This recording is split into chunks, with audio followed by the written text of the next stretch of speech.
Assalamualaikum warahmatullahi wabarakatuh.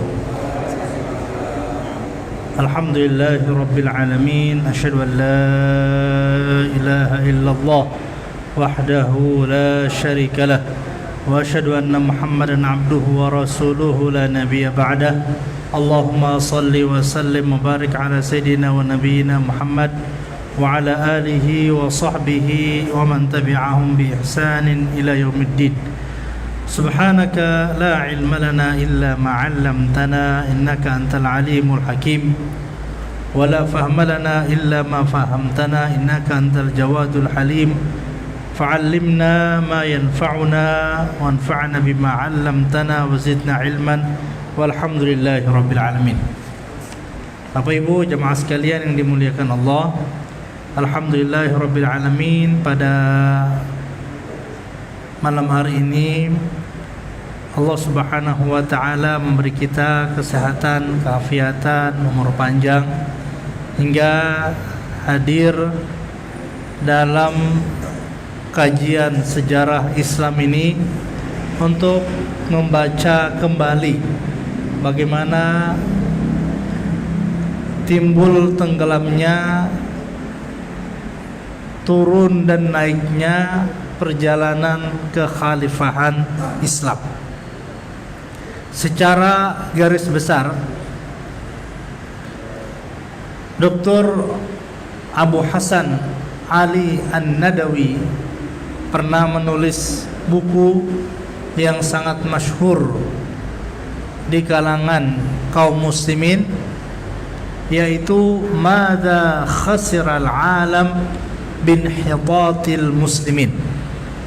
Penulis ini berasal dari India, tetapi memiliki kemampuan bahasa Arab yang luar biasa, juga penguasaan sejarah yang hebat, sehingga selama bertahun-tahun buku ini menjadi buku sejarah sekaligus buku sosiologi yang mempelajari dan mengkaji tentang peradaban kaum muslimin, bahwa betapa banyak keuntungan, betapa banyak kemanfaatan yang bisa didapatkan oleh kaum muslimin bahkan dunia ketika simpul-simpul kekuasaan itu berada di tangan kaum muslimin, dan betapa banyak kerugian yang akhirnya dirasakan oleh dunia.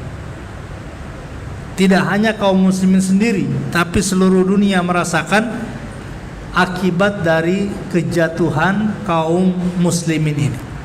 Ini ditulis oleh Abu Hasan Ali An-Nadawi dalam bukunya Madza Khasiral Alam Binhitatil Muslimin. Madza, apa, khasiral alam, kerugian dunia ini, binhitatil muslimin, dengan kejatuhan kaum muslimin. Dalam buku ini beliau memaparkan, ini masih ada kaitan dengan kajian kita saat ini, walaupun nanti dalam detail-detail perjalanannya itu kadang-kadang terseok-seok pada masa Abbasiyah ini, terutama setelah wafatnya Al-Mutawakkil. Tetapi secara garis besar tentang daulah Islamiyah, Abu Hasan Ali An-Nadawi menjelaskan betapa masyarakat yang hadir sebelum Islam ini adalah masyarakat yang jahiliyah, yang tidak berpendidikan, tidak berpengetahuan, walaupun mereka memiliki sifat-sifat dasar yang terpuji. Sifat-sifat dasar yang terpuji ini tidak bisa dinafikan, seperti kebiasaan untuk ikramud duyuf, memuliakan tamu. Itu di kalangan orang Arab, kalau ada tamu benar-benar dimuliakan. Kemudian al-karam. Al-karam artinya pemurah, suka memberi orang lain, kepada orang lain. Kemudian ada asy-syaja'ah, keberanian yang hebat, terutama ketika berada di medan tempur. Berikutnya rihlatasy syita'i was-shaif, adanya perjalanan dagang yang dilakukan oleh orang-orang pada saat itu. Ini semua diakui sebagai bagian dari akhlak Islami oleh Rasulullah sallallahu alaihi wasallam. Khiyarukum fil jahiliyah khiyarukum fil Islam idza faquhu. Orang-orang yang baik di antara kalian ketika masa jahiliyah, itu pun orang-orang yang baik ketika dia sudah masuk Islam. Idza faquhu, ketika mereka paham dengan ajaran Islam itu sendiri. Kemudian setelah masuknya Islam, maka terjadi perubahan yang sangat drastis dan terlihat nyata di masyarakat. Abu Hasan Ali An-Nadwi dalam kitab tersebut Madza Khasiral Alam itu menyebutkan contohnya.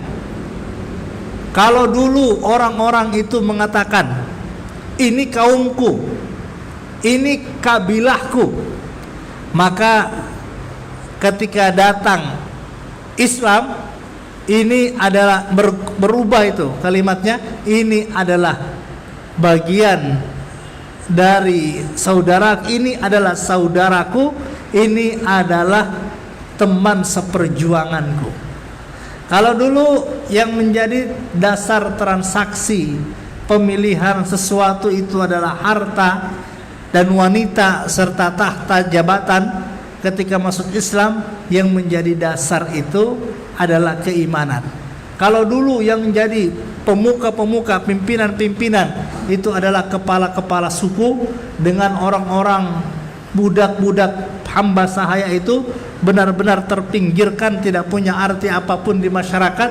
Begitu datang Islam, yang terjadi adalah kesetaraan, dan yang paling mulia adalah yang paling bertakwa.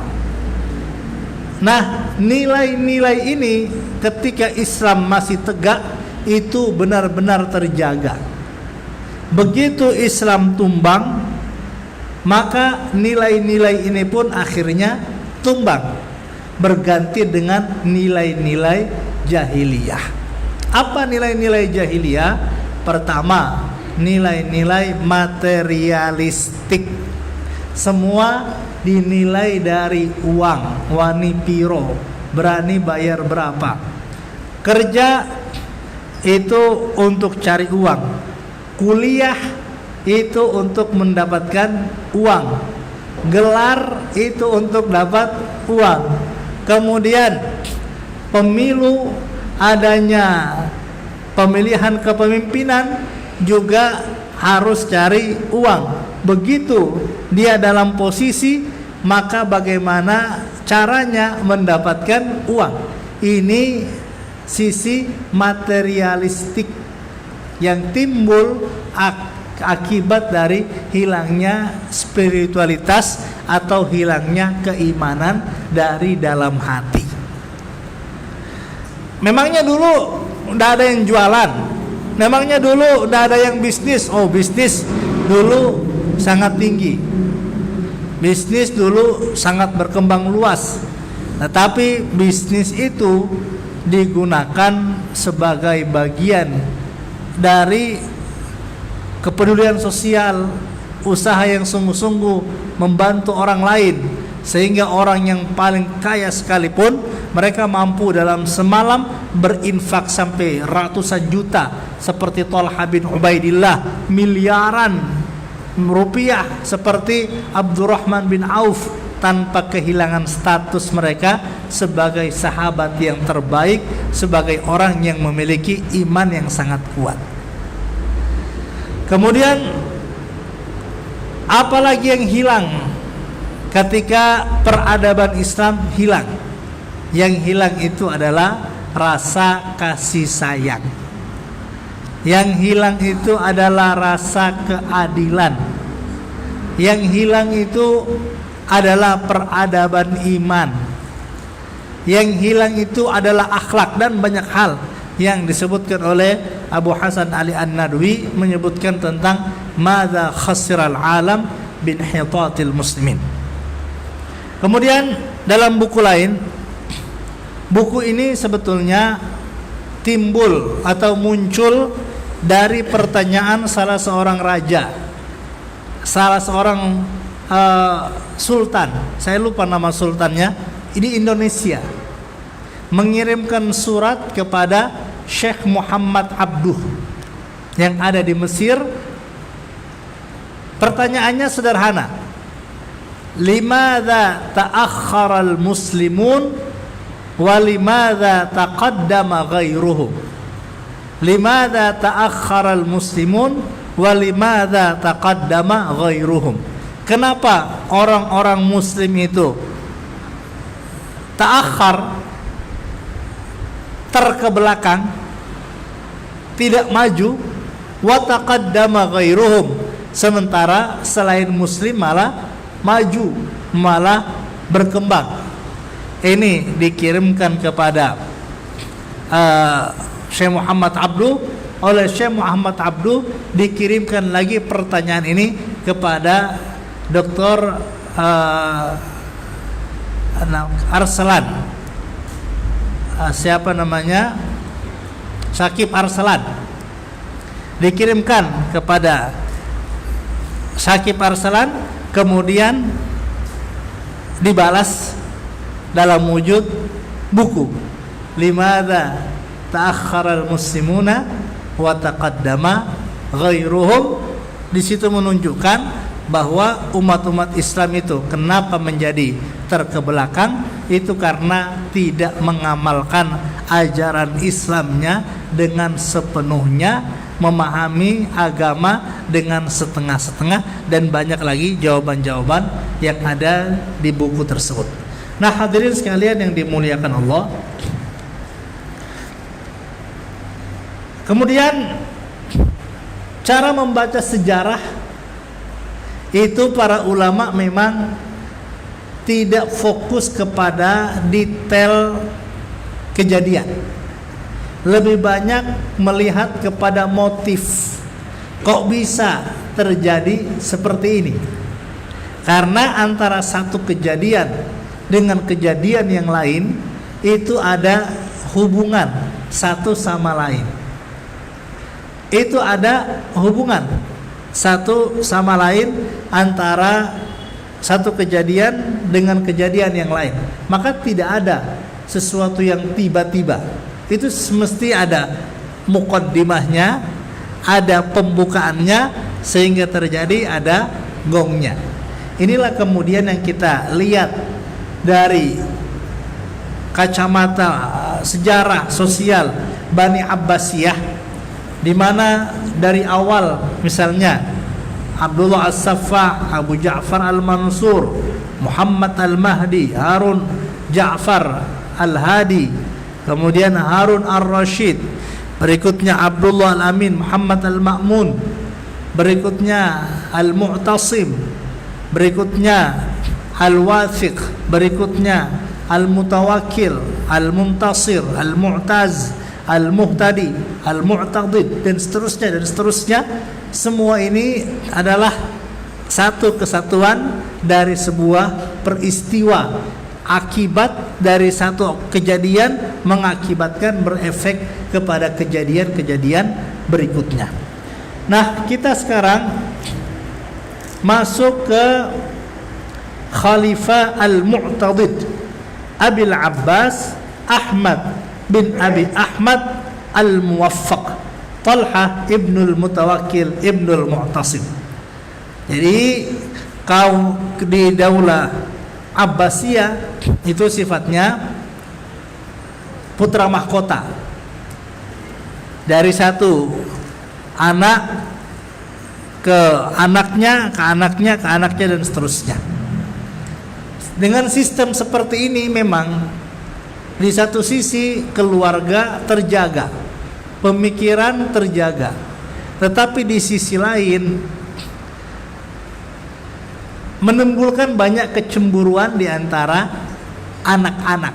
ketika tidak ada ikhlas untuk melepaskan posisi itu kepada saudaranya. Yang paling sering terjadi masalah itu apa? Antara paman dan ponakan. Pamannya itu adalah adik khalifah sebelumnya, sementara sang khalifah itu sudah menunjuk putra mahkota adalah anaknya. Atau sebelumnya, misalnya bapaknya sudah menunjuk yang akan menjadi khalifah anak 1, 2, 3. Nah, khalifah yang kedua punya anak. Dia ingin mencalonkan anaknya sebagai khalifah berikutnya, sementara ada putra mahkota yang sudah ditunjuk oleh khalifah sebelumnya untuk menggantikan. Nah, ini yang terjadi, berbagai macam masalah atau pertikaian karena itu. Ada yang unik. Ada 2 orang saudara. Yang satu namanya Ahmad Al-Mu'tamid 'ala Allah Ibnul Mutawakkil. Ahmad Al-Mu'tamid 'ala Allah Ibnul Mutawakkil. Kemudian dia punya saudara. Jadi namanya Ahmad Ibnul Mutawakkil. Yang satu namanya Thalhah Ibnul Mutawakkil. Ahmad Ibnul Mutawakkil ini gelarnya Al-Mu'tamid 'ala Allah. Sementara Thalhah atau lebih dikenal dengan nama Abu Ahmad itu dikenal dengan nama Al-Muwaffaq. Ketika wafat Khalifah Al-Muhtadi sebelumnya, orang-orang kemudian menempatkan Ahmad Al-Mu'tamid ini sebagai khalifah yang menduduki kursi kekhalifahan. Walaupun sebenarnya yang lebih berpengaruh itu adalah saudaranya, yaitu Al-Muwaffaq. Tetapi Al-Muwaffaq ini dia menerima dengan posisinya sebagai panglima perang. Maka setiap ada kejadian-kejadian besar yang turun ke lapangan, yang turun menghadapi musuh, memadamkan pemberontakan adalah Thalhah Ibnul Mutawakkil ini. Maka kemudian pengaruhnya itu menjadi lebih besar daripada pengaruh khalifah.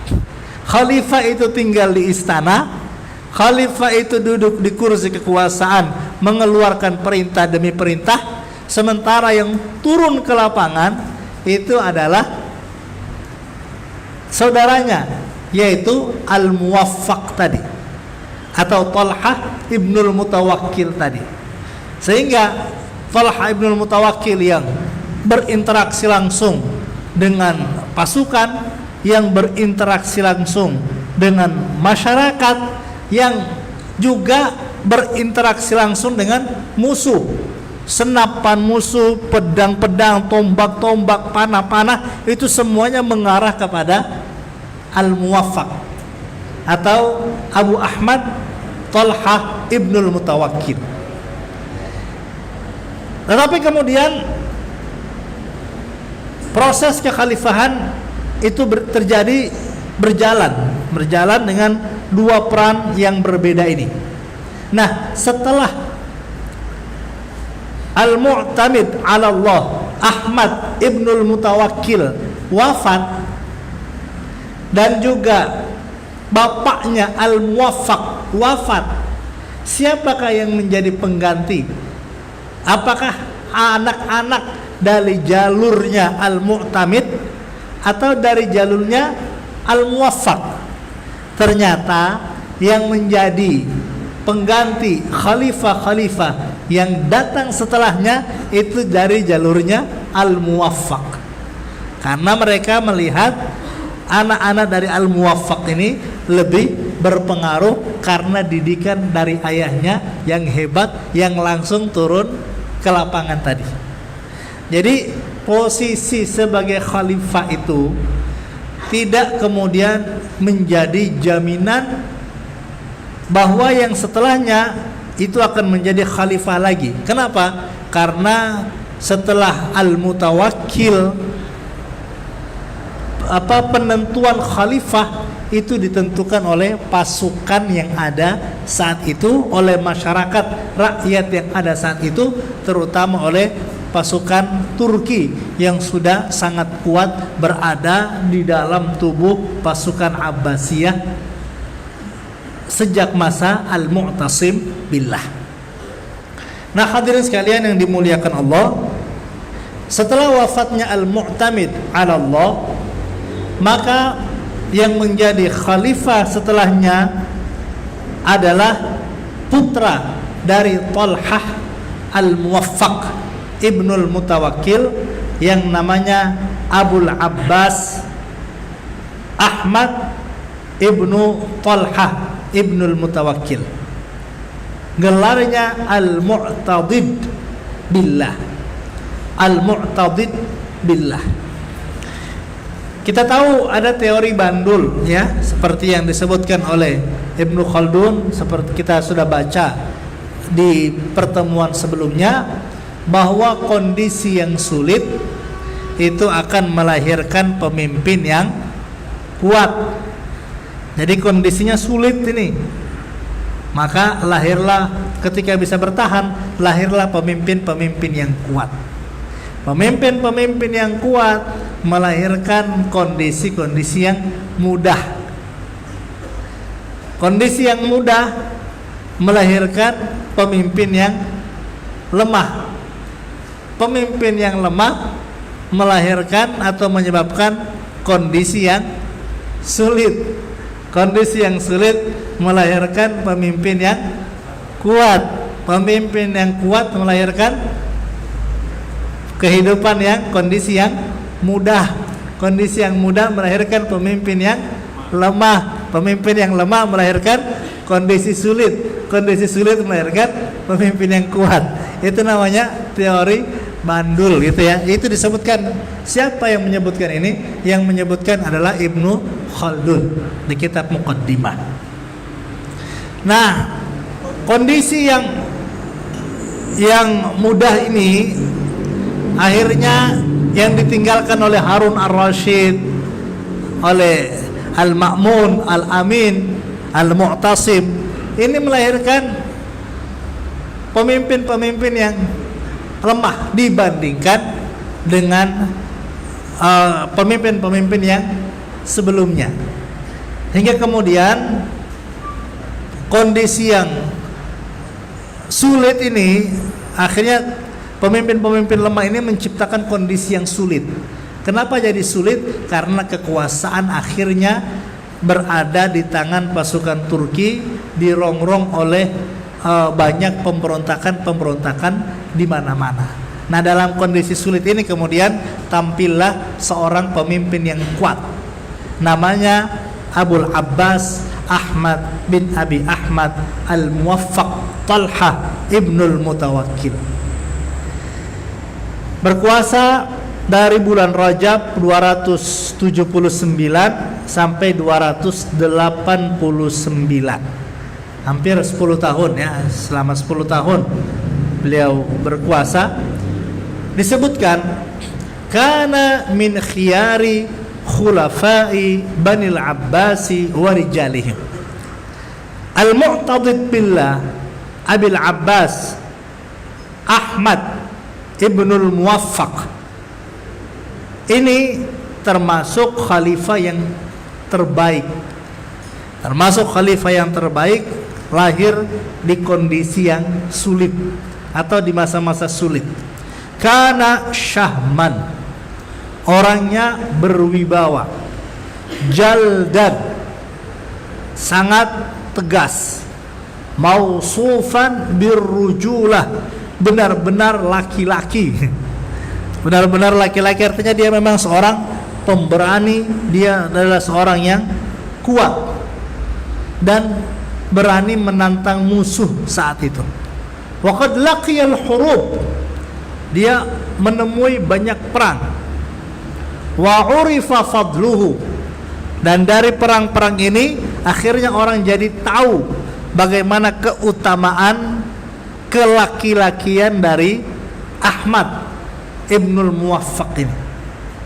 Faqama bil amri ahsana qiyam, maka dia melakukan atau menegakkan pemerintahan dengan sebaik-baiknya. Wahabahun nas, orang-orang segan, hormat, dia punya wibawa di kalangan manusia. Wa kanat ayyamuhu thayyibah, hari-harinya ini hari-hari yang baik. Masa pemerintahannya adalah masa pemerintahan yang sejahtera. Katsiral amni, di mana-mana aman setelah sebelumnya terjadi berbagai macam pemberontakan, baik dari dalam istana, dari pasukan maupun dari luar, dari berbagai macam kabilah suku yang ingin memerdekakan diri. Juga warraha, tersebar kesejahteraan di mana-mana. Jadi kita ini rakyat mau sejahtera boleh, tapi kuncinya ada di mana? Ada di pemimpinnya. Jadi kunci kesejahteraan, kunci keamanan itu akan kembali lagi kepada siapa yang memimpin. Berkah pemimpin yang solih itu akan benar-benar dirasakan oleh rakyat yang ada di bawah pemerintahannya. Nasharal adla, Al-Mu'tadid ini Abil Abbas Ahmad Ibnul Muwaffaq nasharal adla, beliau menyebarkan keadilan. Wa kana yusamma as-saffah ats-tsani, disebut dengan as-saffah yang kedua. Dulu kakeknya pendiri Abbasiyah namanya as-saffah, karena suka dikit-dikit pancung gitu. Dikit-dikit pancung, dikit-dikit penggal lehernya bagi orang-orang yang salah.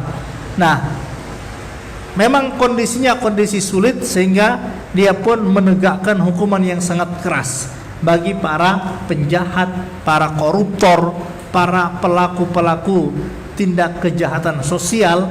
Itu benar-benar dihukum dengan keras, dihukum mati, sehingga digelari dengan as-saffah ats-tsani.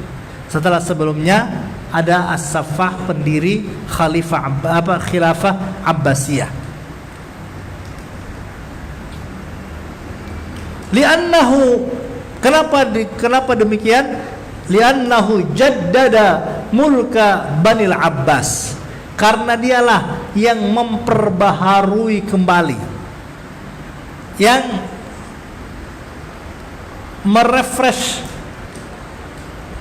peradaban Islam menjadi baik lagi setelah sebelumnya khaliqa wa dha'ufa, usang dan melemah.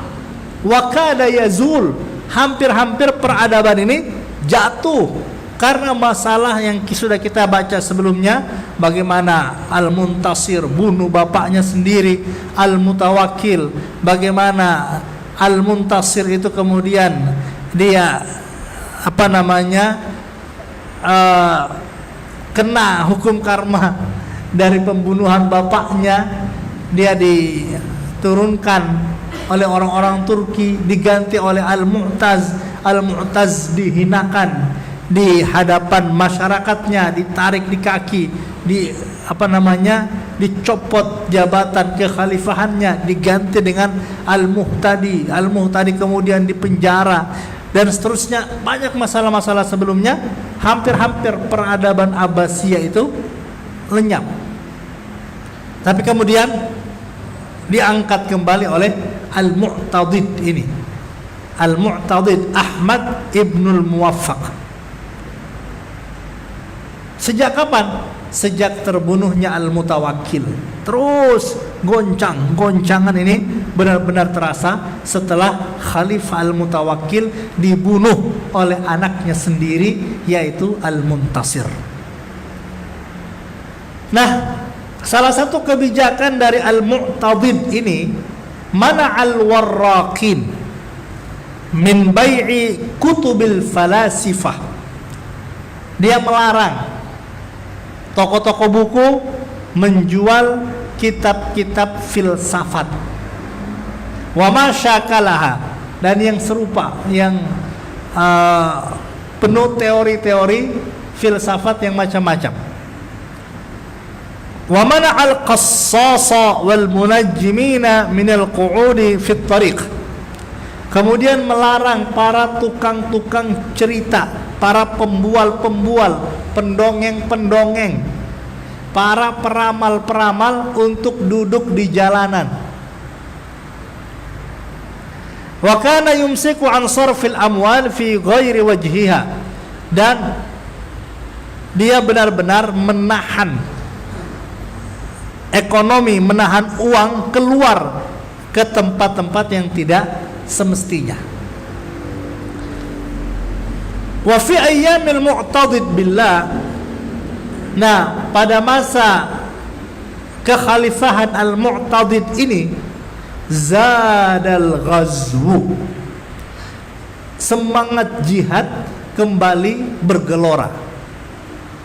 Ini pasukan ketika memang mereka terlatih untuk berkelahi, terlatih untuk perang, terlatih untuk memukul mundur musuh, tidak punya musuh, yang terjadi adalah saling perang antara satu pasukan dengan pasukan yang lain, satu batalion dengan batalion yang lain, bahkan menyerang khalifah sendiri. Kenapa? Karena jihad tidak digelorakan saat itu. Begitu pada masa Al-Mu'tadid, jihad melawan Romawi itu kembali dimunculkan, maka pada saat itu benar-benar pasukan terserap untuk melawan pasukan-pasukan Romawi, untuk kemudian meluaskan kembali kekuasaan Daulah Abbasiyah setelah sebelumnya mulai redup. Sawa'un kana an tariqi thughur syamiyah, itu ada fokusnya di pasukan garnisun, pasukan-pasukan yang berada di perbatasan negeri Syam.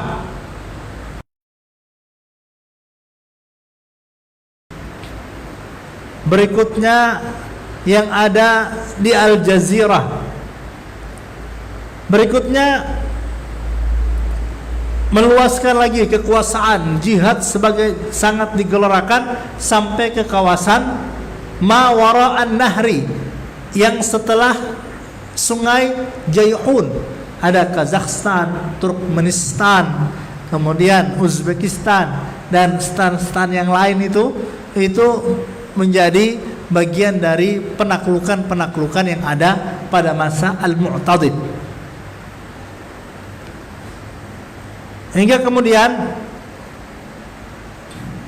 Ismail bin Ahmad bin Asad As-Sammani, yang panglima perangnya itu, mereka sampai ke negeri Turkiya, sampai ke kawasan Mawara'an Nahri tadi, sampai kemudian bisa menguasai kerajaan yang ada di sana, kemudian menawan istrinya Khatun. Berikutnya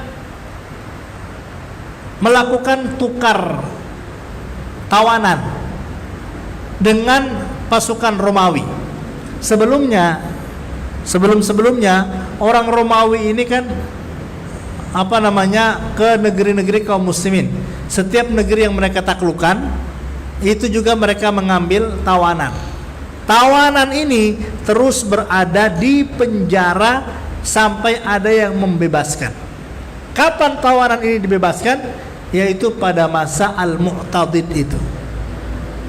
Tahun 283 itu ada tukar tawanan dan jumlah tawanan kaum muslimin mencapai 4,500 wa alfain, 2.504 orang yang dibebaskan dari tawanan Romawi pada masa Al-Mu'tadid. Lalu kemudian beliau wafat pada malam Senin 8 Rabiul Akhir tahun 289, dan kekhalifahan setelahnya digantikan oleh anaknya, yaitu Al-Muqtafi Billah. Al-Muqtafi Billah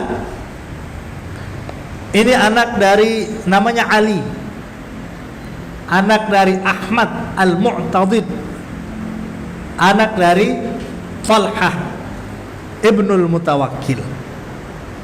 Nah, hadirin sekalian yang dimuliakan Allah, saat itu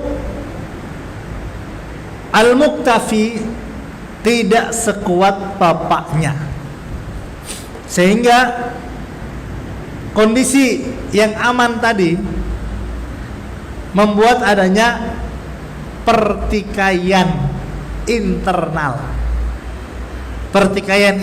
lagi, sehingga efeknya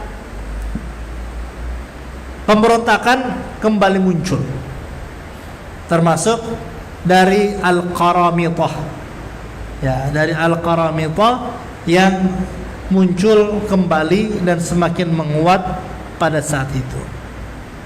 Salah satu sekte Syiah yang sangat kuat pada masanya. Kemudian pada masa Al-Muqtafi ini berakhirlah Daulah Tuluniyah tahun 292 di tangan pasukan Abbasiyah, sebagaimana juga berakhir masa Daulah Al-Aghalibah yang ada, atau Daulah Aghalibah di Afrika yang dihabisi oleh Abu Ubaidillah Asy-Syi'i, Da'iyat al-Fatimiyyin bil Maghrib, seorang dai dari Syiah di Maghrib. Nah, hadirin sekalian yang dimuliakan Allah, masa-masa ini masa-masa yang berat, termasuk munculnya pembunuh bayaran. Pembunuh bayaran ini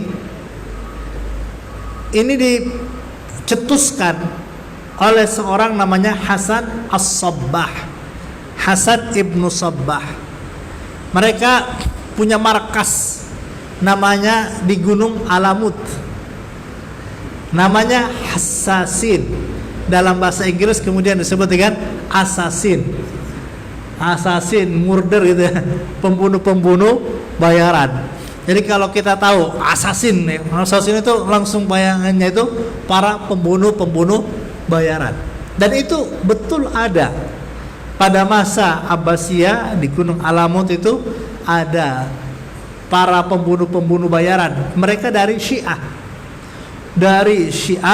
ideologinya Syiah. Mereka tugasnya adalah membunuh para petinggi dari Abbasiyah. Jadi banyak dari Abbasiyah itu yang akhirnya terbunuh dari para pembunuh bayaran dari Hassasin, anak buah dari Hasan As-Sabbah tadi. Nah, di sini saya baca itu ya, tentang kisah sejarah assassin ini. Itu modelnya ada yang mirip ninja gitu ya. Tapi ada juga yang sifatnya mata-mata. Ada juga yang sifatnya awalnya pengemis, kelihatannya pengemis, tapi mereka punya bekal pisau belati.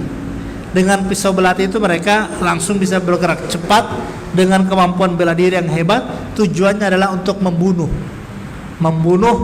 orang-orang penting di kalangan Abbasiyin pada saat itu.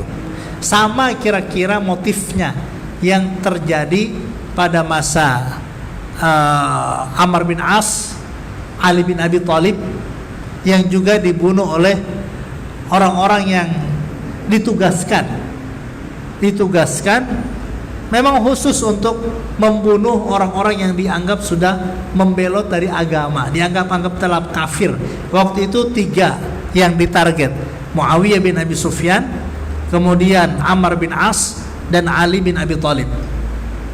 Ali bin Abi Thalib kena, kemudian Amr bin As itu kena, Muawiyah saat itu dia lolos karena waktu dia jadi berangkat sholat subuh waktu itu, karena pembunuhannya setelah sholat subuh. Dilakukan oleh siapa? Ya asasin tadi itu, para pembunuh bayaran yang sangat berkembang luas pada masa Abbasiyah di Gunung Alamut tadi. Nah ini kalau kita nonton itu modifikasinya sudah canggih gitu ya, tapi itu sebetulnya ada gitu ya, ada, dan itu terjadi pada masa Abbasiyah. Jadi kita bisa membayangkan kondisi saat itu memang benar-benar kondisi yang sangat sulit. Kalau bukan ada pemimpin yang kuat, maka efeknya itu bisa terjadi kemana-mana. Bukan hanya soal politik, tapi juga militer, musuh yang menyerang di mana-mana, keluarga, pendidikan, ekonomi, itu semuanya kena. Maka dari sinilah kita jadi paham betapa penting adanya pemimpin yang kuat ini, pemimpin yang bisa mengendalikan kondisi dalam negerinya, sehingga kemudian masalah-masalah ancaman-ancaman tadi, militer, ekonomi, sosial, keamanan ini, itu bisa ditanggulangi dengan satu pemimpin yang kuat, seperti yang sudah kita sebutkan tadi. Ini masih ada berapa menit? Monggo, silakan kalau ada yang didiskusikan. Monggo.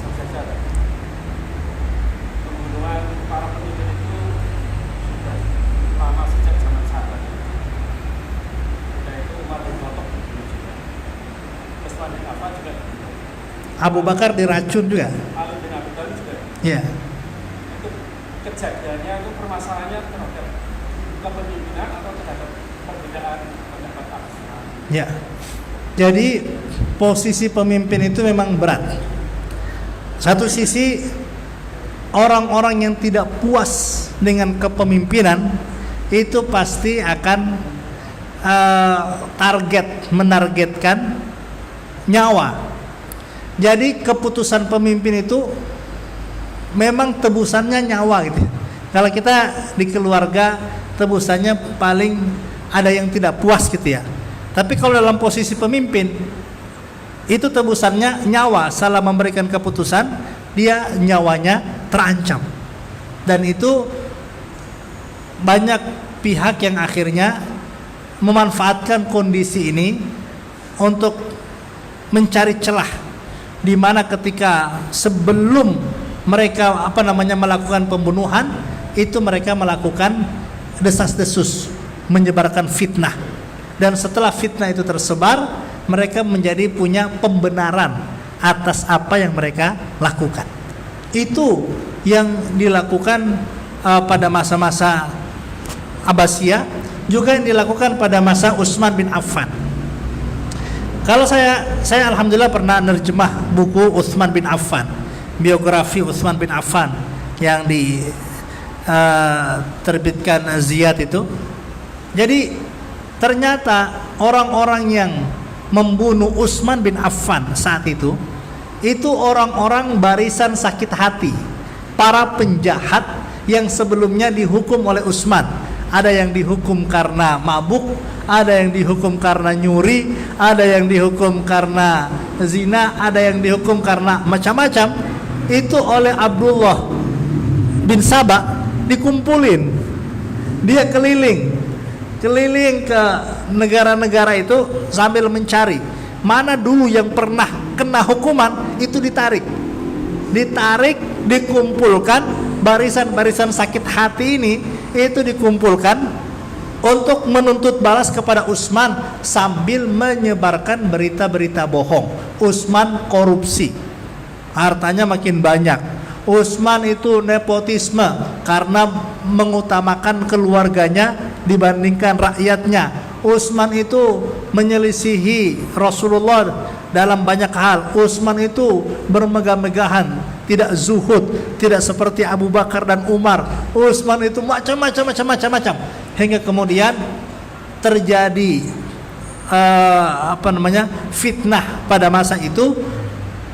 Orang-orang dari berbagai tempat tadi, dari Mesir, dari Syam, dari Khurasan, dari mana-mana itu datang berkumpul ke Madinah. Kemudian mereka melakukan pemberontakan kepada Utsman bin Affan, dan Utsman pun akhirnya wafat, syahid karena dibunuh oleh pemberontakan itu. Tapi sebelum pemberontakan itu terjadi, itu memang ada muqaddimahnya. Tidak terus begitu saja. Itu mulai dari penyebaran isu, pengumpulan orang-orang, kemudian mengorganisir massa, sampai kemudian sepakat untuk datang pada hari yang ditentukan. Ke Kufah dikirimkan surat kaleng atas nama Ali bin Abi Thalib menyuruh kalian untuk datang ke sini. Ke Mesir dikirimkan surat kaleng atas nama Abu Musa al-Asy'ari meminta kalian untuk datang ke sini. Ke mana-mana itu dikirimkan surat kaleng bahwa sahabat yang dulu pernah ditugaskan oleh Rasulullah di sana meminta orang-orang yang ada di tempat itu untuk datang ke sini. Karena menggunakan nama-nama besar tadi para sahabat, maka orang-orang pun banyak datang. Dikoordinir oleh Abdullah bin Sabah tadi, lalu kemudian melakukan pemberontakan hingga akhirnya Utsman bin Affan itu terbunuh. Nah, narasi yang sama juga itu sempat dibangun pada masa Ali bin Abi Thalib, kemudian berikutnya. Makanya isu-isu yang buruk itu sangat berbahaya, karena efeknya begitu orang terprovokasi, maka dia akan melakukan apa saja untuk menuntut balas. Nah, seperti itu kira-kira gambarannya pada saat itu. Demikian, jazakumullah khairan, semoga ada manfaatnya. Assalamualaikum warahmatullahi wabarakatuh.